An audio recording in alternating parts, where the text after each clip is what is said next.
So I know the title says bottling day, and that's what most of this video is going to be. This video here is just a really quick little thing right before bottling day. It's actually the night before I'm going to bottle this, and I am going to change this out. You can see here all the pulp and stuff from the passion fruit has all dropped down into this mason jar. Just a little bit of liquid on top there. I'm going to change this out. I'm going to put this one in place of it, a smaller one, and let it sit basically overnight so that whatever's left can fall down.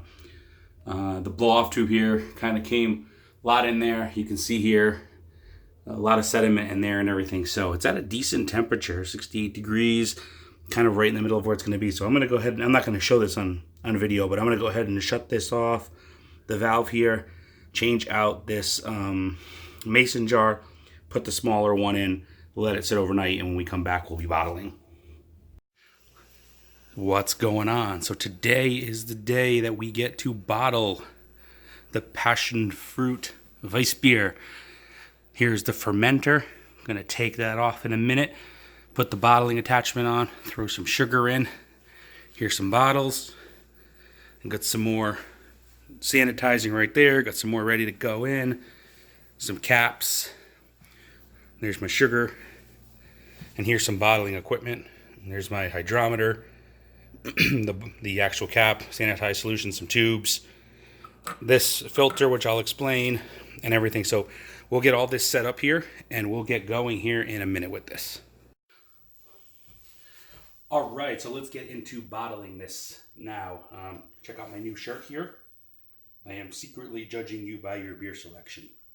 Gift from my wife. So pretty happy. Nice little shirt there. But anyway, we're going to get into bottling this. First thing I'm going to do is close off this valve. And we're going to take this off. And we'll leave that there. I'm actually going to use that. It's good enough to get my gravity reading. So I'll take that there and save that. First thing I'm going to do is take off this cap, which I have a little too close to my cabinet, so I'm just going to try to pry it from here. It smells amazing. Let's see if I can get this off. Almost. Okay. Cool. Put this in the sink.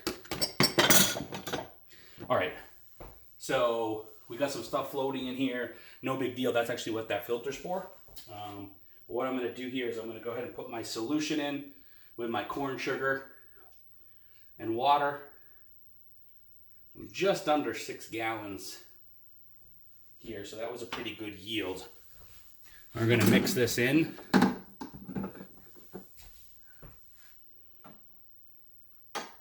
And we're going to go ahead and hook up our bottling stuff. So let me grab that and we'll get going with that. All right, so let's go ahead and hook up our bottling stuff. The first thing is going to be this little attachment here that comes with the catalyst fermenter. Move this out of the way. You just screw this on. Now, they do make a port now that you can put in basically right here. You can screw into this and you can connect your tube automatically. I may get that. I haven't yet. Haven't really seen the need. This works fine. I don't have a problem with it. But I actually haven't heard reviews on that yet, but we'll see as we go along how that works. So just going to hook up the tubing. Now from here, I am going to hook up this filter. Basically, on this filter right here, there's a line. It shows you which way it flows. So we're going to go ahead and hook this up on this barb here. And basically what happens is it comes in this hole right here. It drops down into this screen.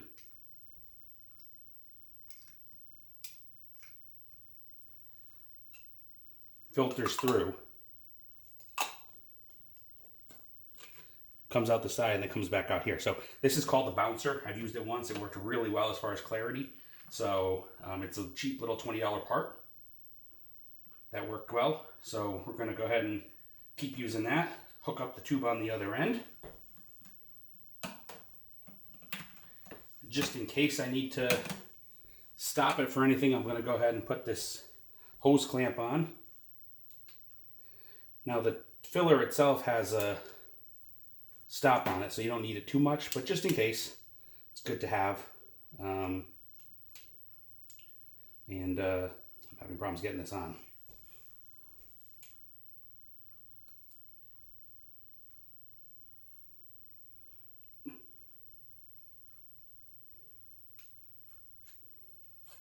Okay, so that's on, and then if I need to close it, I just go like that, cut off the feed, and then the filler itself. So we have everything we need. So we're going to get to filling some bottles here. Let's do it. So all I have to do now is turn this on, let my beer start flowing. Apparently I didn't clamp this thing. Exactly what I said I was going to do, I didn't do. So let's get to filling.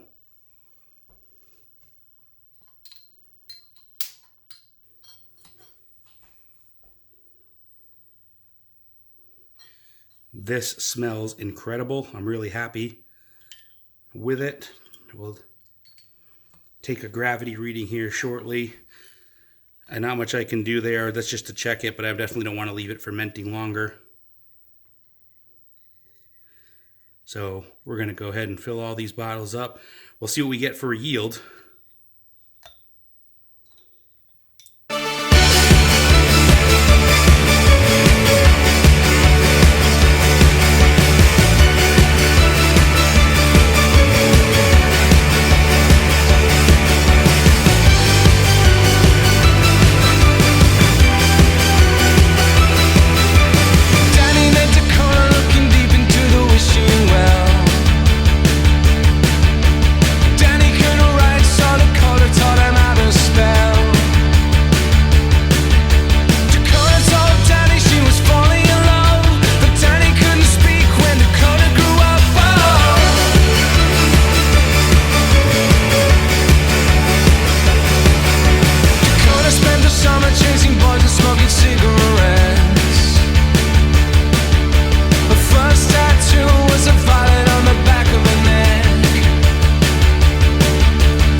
So we got a yield of 60 bottles, pretty good. It's time to go ahead and cap them now. So we're going to do that, and then we'll go through the rest of it. So there's still actually a little bit left in the fermenter over there. You can see I didn't bother, just a tiny bit right there in the funnel. Wasn't worth grabbing more bottles for. So we're going to go ahead and cap these.